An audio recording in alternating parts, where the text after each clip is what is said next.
L'Europe. L'Europe. À quelques mois d'élections européennes capitales, tout le monde a ce mot à la bouche. Mais de quoi parle-t-on? De la machine technocratique de Bruxelles? Simple syndicat d'intérêt économique perdu dans le village global? D'un appendice vassalisé? Sans territoire? Sans histoire? Sans puissance? Certainement pas. L'Institut Iliade, qui va fêter ses 10 ans, vous invite au contraire à vous abreuver à la source pérenne, celle de notre civilisation plurimillénaire, l'Europe. L'Europe de nos pères, qui sera, si nous le voulons bien, l'Europe de nos enfants. Pour cela, il faut des Européens debout. Debout dans la tempête quand nos libertés sont bafouées. Debout dans la tempête quand notre identité est niée. Le 6 avril prochain, nous serons près de 1500 personnes dans le cadre prestigieux de la Maison de la Chimie à Paris. Je vous donne rendez-vous à ce grand moment d'intelligence et de convivialité. C'est le nôtre, c'est le vôtre. Inscription sur institut-iliade.com.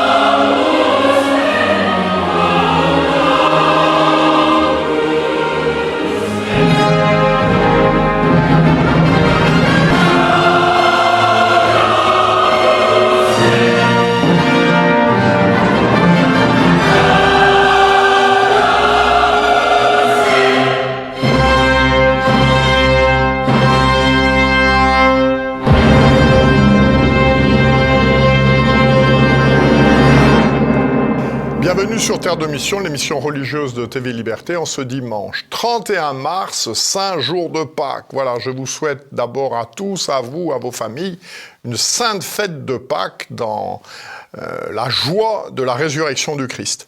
3 séquences dans notre émission. Tout d'abord, Frédéric Guillot, qui est normalien, agrégé de philosophie, qui a publié un ouvrage d'apologétique. Et si c'était vrai, la foi chrétienne à la loupe viendra nous parler des raisons raisonnables, si l'on peut dire, de croire en l'historicité de la résurrection du Christ. Ensuite, Louis Ponsignon, qui est responsable de la communication de Sage Distribution, nous présentera un film qui vient de sortir, Cabrini, qui raconte la vie d'une sainte religieuse, Cabrini, canonisée en 1946. Et enfin vient de paraître un ouvrage d'Henri Peter, La Rose Blanche, des résistants chrétiens contre le nazisme. Il nous présentera son ouvrage et les enseignements que l'on peut tirer de l'exemple de Hans et Sophie Scholl.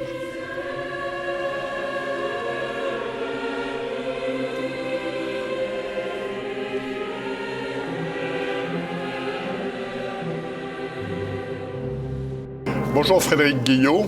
Bonjour. Donc comme nous l'avons dit, vous êtes chroniqueur religieux à l'hebdomadaire France Catholique, essentiellement sur les questions d'apologétique. L'apologétique étant les raisons rationnelles que nous avons de croire les vérités de la foi.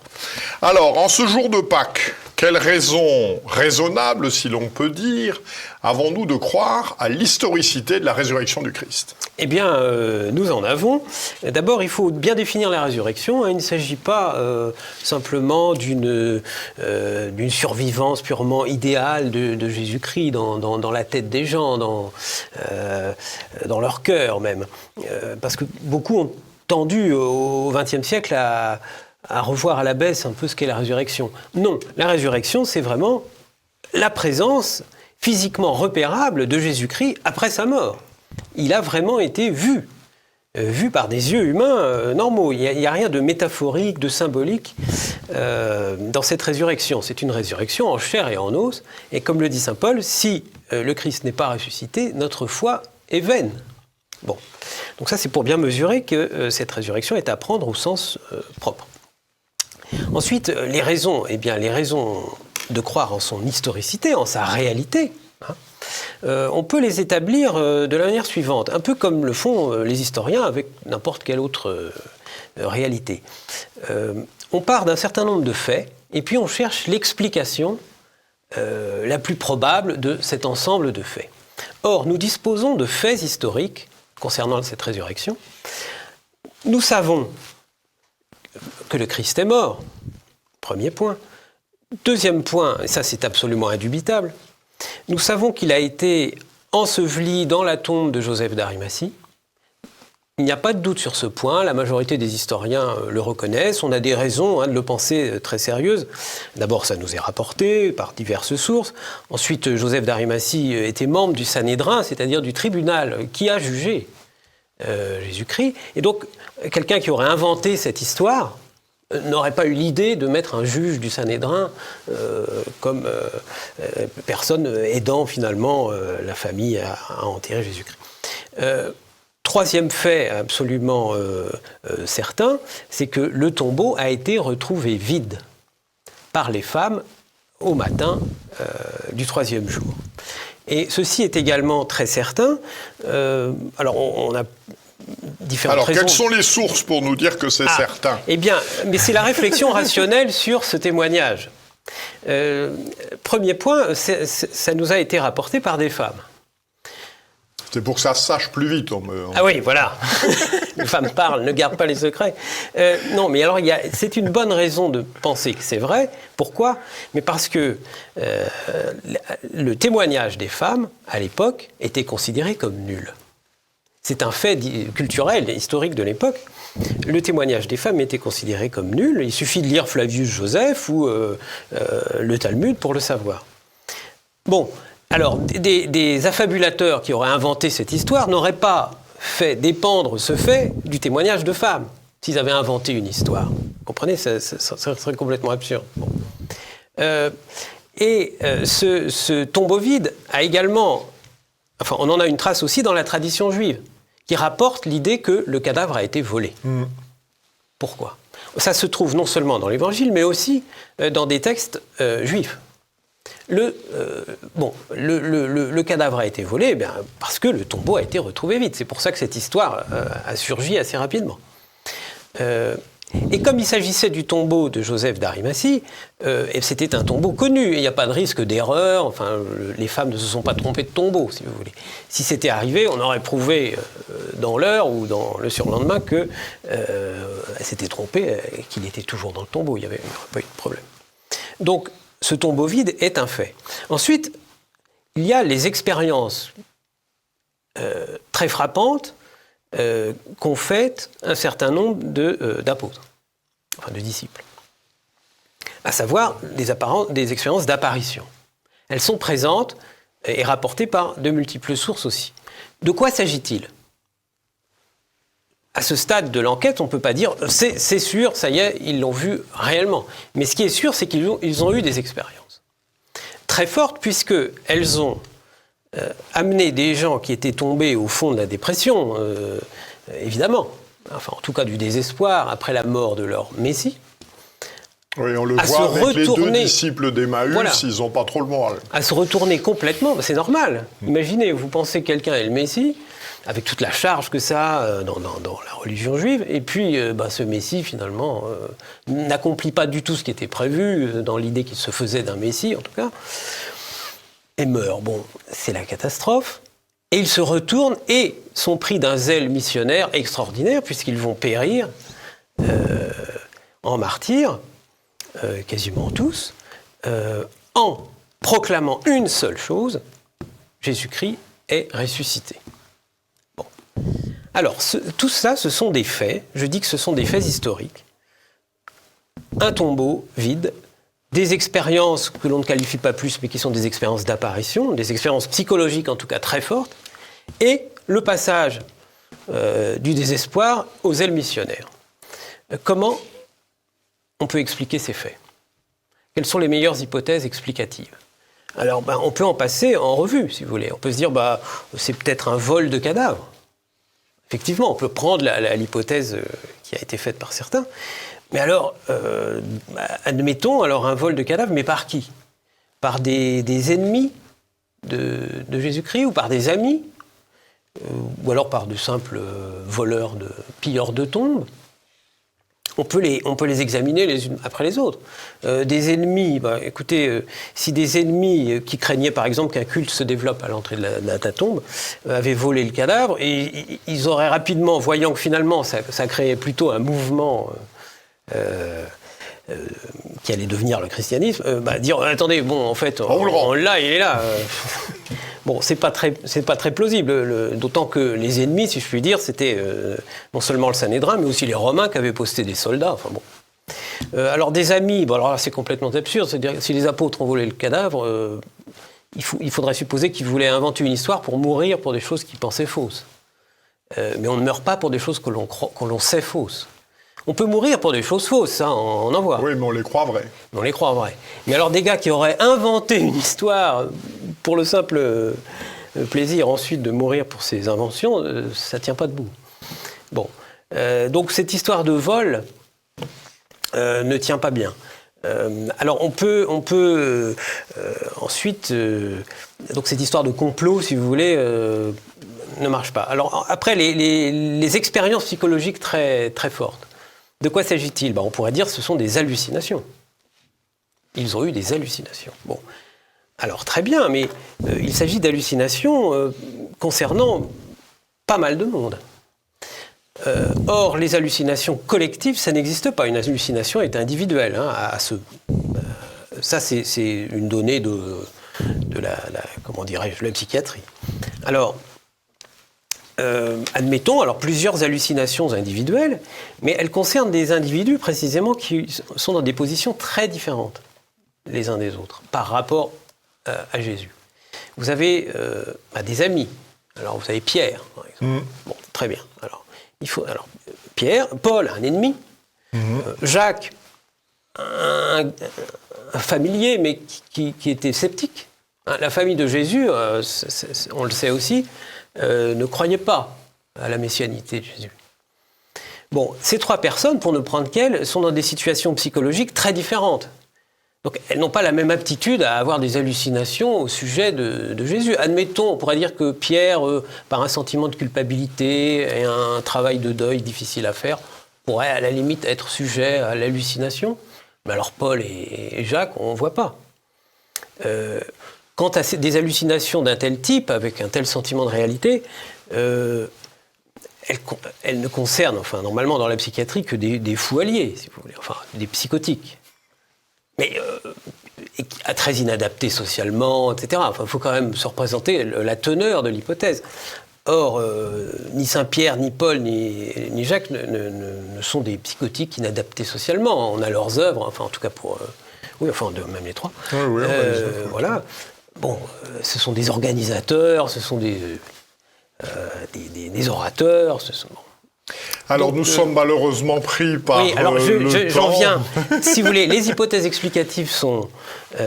on peut les passer en revue, elles ne tiennent pas debout. Il y en a une qui tient debout et qui explique tout d'un coup, de manière élégante, simple, précise, c'est que ce soit une résurrection.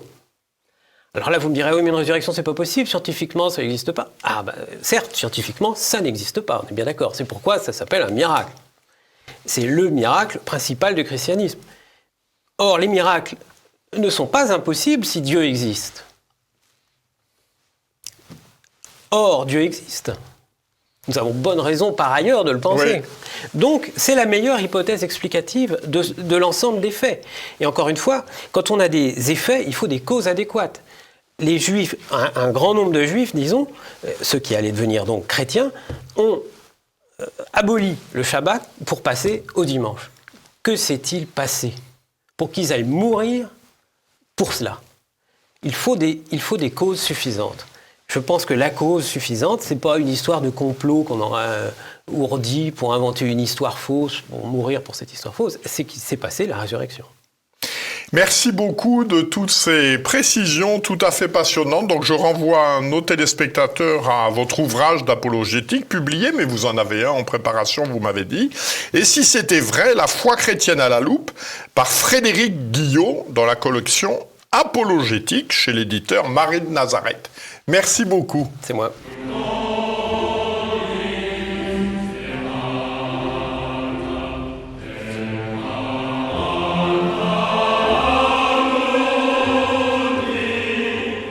Bonjour Louis Ponsignon. Bonjour Jean-Pierre.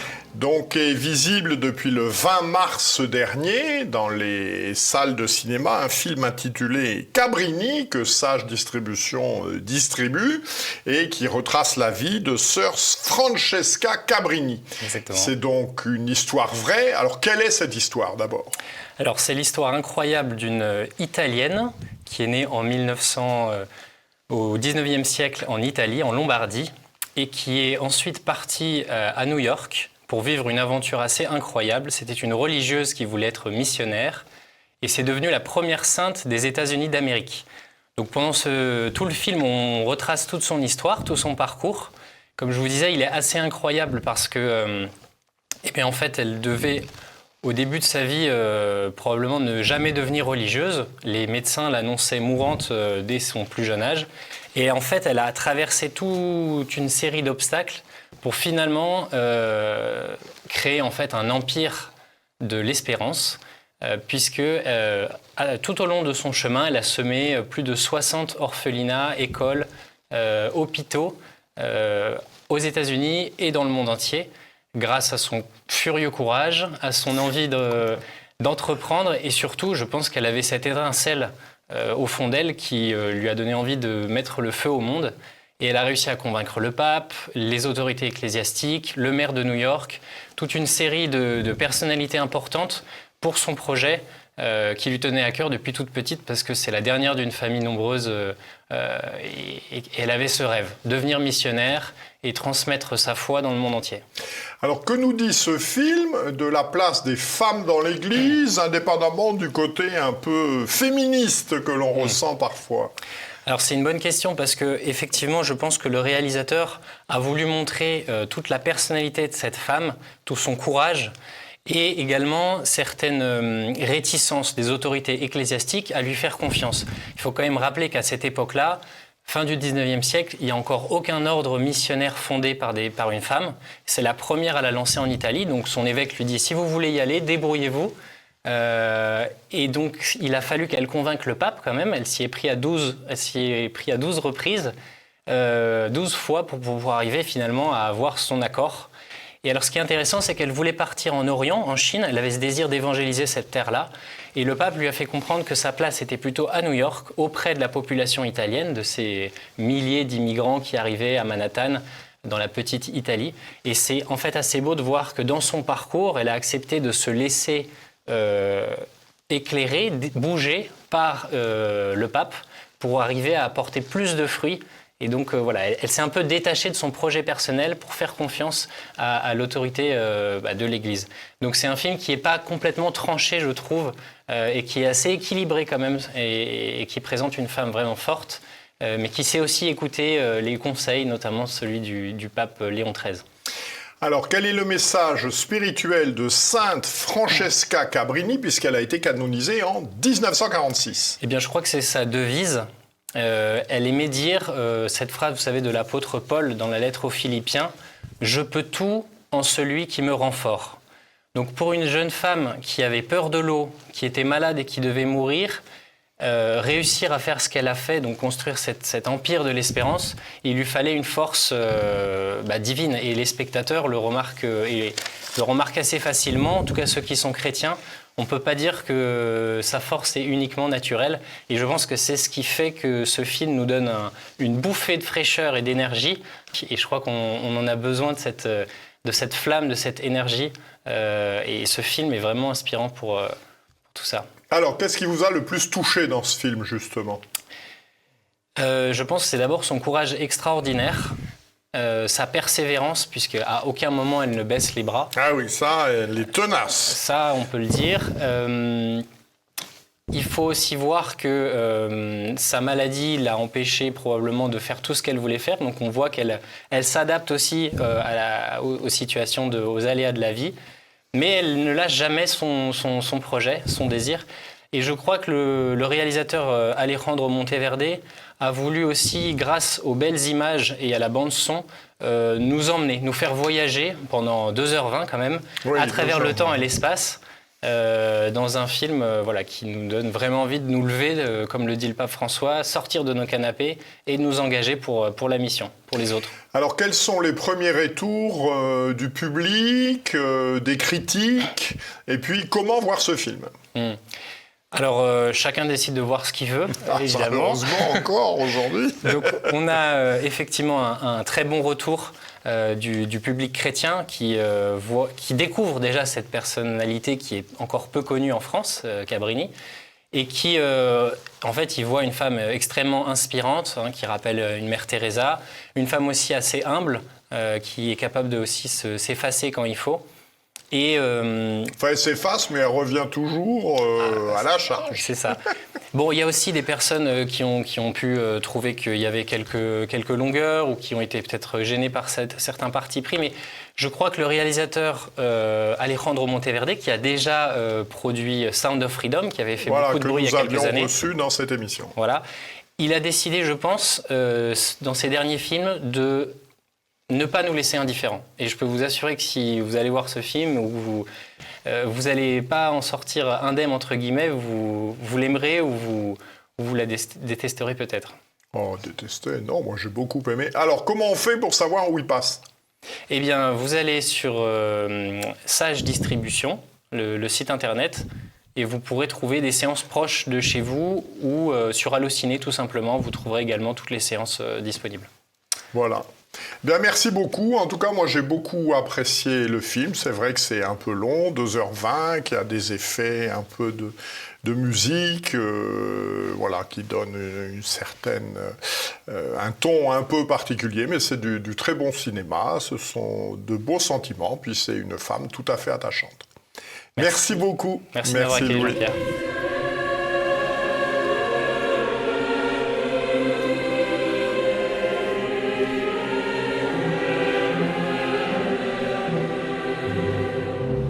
Bonjour Henri Peter. Donc vous venez de publier aux éditions Via Romana un ouvrage qui m'a tout à fait intéressé, La Rose Blanche, des résistants chrétiens contre le nazisme. Alors, commençons par le début. Qu'est-ce que la Rose Blanche? La Rose Blanche, c'est un groupe de jeunes gens et de jeunes filles qui ont décidé pendant la guerre de résister par tous les moyens qui leur étaient offerts, c'est-à-dire des tracts, par exemple, des inscriptions sur les monuments, contre le régime et avertir les Allemands que ce régime les conduisait à une fin sanglante et déshonorante. Voilà. Ils ont pris, pour le faire, ils ont pris tous les risques, ils ont basculé dans l'action, ils ont pris tous les risques, et évidemment, ils l'ont payé. Alors, quel est leur itinéraire spirituel? Comment est-ce qu'ils en arrivent à cette décision? Et comment est-ce que tout cela finit? Question complexe. Itinéraire spirituel, ça commence à leur enfance. Ils étaient un peu chefs de bande. Ils jouaient dans les ruines d'un château. Ensuite, ils étaient des ados assez doués, et pour les études, et pour le sport. Avant tout, ce sont des sportifs qui aiment aussi la lecture, qui aiment les chants. Alors, tout naturellement, ils étaient portés par les mouvements de jeunesse, se rendant pas compte qu'ils étaient manipulés par le régime. Alors, on est en quelle année, là? Comme ados, 34, 35, 36, 37, ça s'arrête là. Parce qu'après, il y a eu un petit choc pour eux.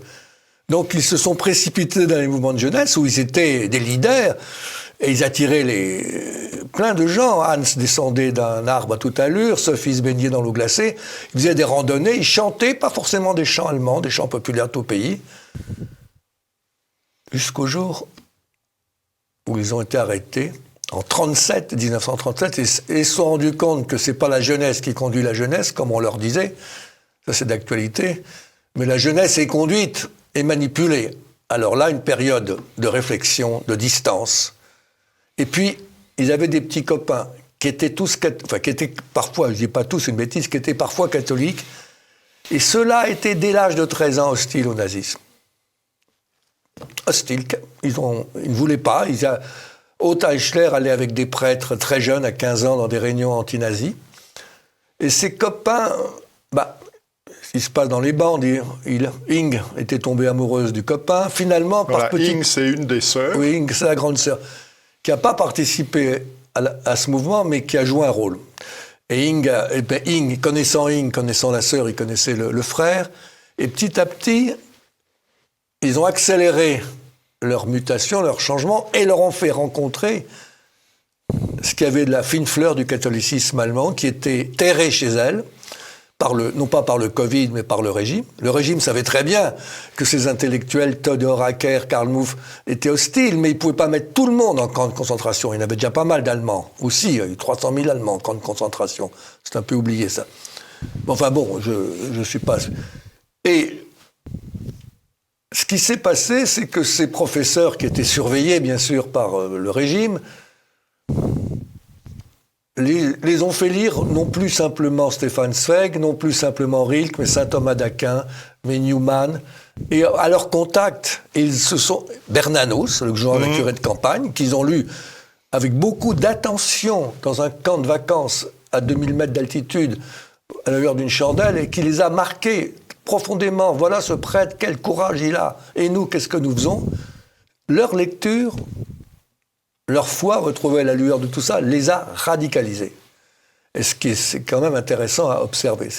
C'est par leur esprit que ces grands sportifs, qui savaient jouer tout ça, se sont radicalisés dans la lutte. C'est un peu la rencontre de deux mondes, si vous voulez. Le monde des jeunes, fougueux, le monde des vieillards, j'exagère un peu, mais le monde des plus âgés. Des gens plus mûrs. Et ça a créé ce mouvement extraordinaire, parce qu'ils ont quand même secoué le cocotier en Allemagne, ils ont averti le peuple allemand en disant « Vous qui êtes chrétiens, vous ne pouvez pas laisser faire agir ce régime criminel ». Et à ce point de vue-là, c'est assez curieux, ils ont agi comme chrétiens, mais aussi en tant que chrétiens. Comme ils ont franchi les frontières entre protestants, catholiques et orthodoxes, qu'ils avaient un ami orthodoxe qui les a beaucoup, beaucoup influencés, ils ont franchi aussi les frontières entre cette distinction qui est propre à la France des années 1930 et qui ne s'appliquait pas à l'état présent de l'Allemagne en 1940-41. Là, ils ont vraiment tiré le signal d'alarme. C'est-à-dire que la grande différence, c'est qu'ils ont agi. Ils ne sont pas restés dans la contemplation épouvantée du régime. Voilà. Alors justement, dans leur action, à la fin de votre ouvrage, vous publiez les tracts qu'ils ont composés, qui sont au nombre de 5, plus un projet. Quelle est l'actualité de ces tracts dans la France de 2024 ? Énorme. Oui, c'est ce que j'ai trouvé aussi. Énorme. Nous avons fait une lecture avant-hier devant un public qui connaissait mal leur histoire, mais notre hôtesse, Malestreva, a dit « mais c'est très actuel ». C'est énorme. Parce que, si vous voulez, il faut revenir un peu à leur mentor, qui était un philosophe complètement oublié, Theodor Ecker, existentialiste catholique, et qui expliquait que le chrétien est dans l'histoire. Le chrétien vit son histoire. Un chrétien, c'est quelqu'un qui a une histoire, puisqu'il croit à une histoire. Il est chrétien parce qu'il croit à une histoire. Donc, il ne s'agit pas de déserter son histoire, de se dire que le monde est méchant, de se réfugier dans un cynisme. Il s'agit d'apporter sa petite part, sa participation, sans se soucier du résultat. Et ça les a marqués. Le chrétien est dans l'histoire. Et ça, je pense qu'il ne faut pas fuir, il faut y aller. Il faut y aller, d'autant plus qu'il faut y aller sans se dire « je vais réussir ou pas ».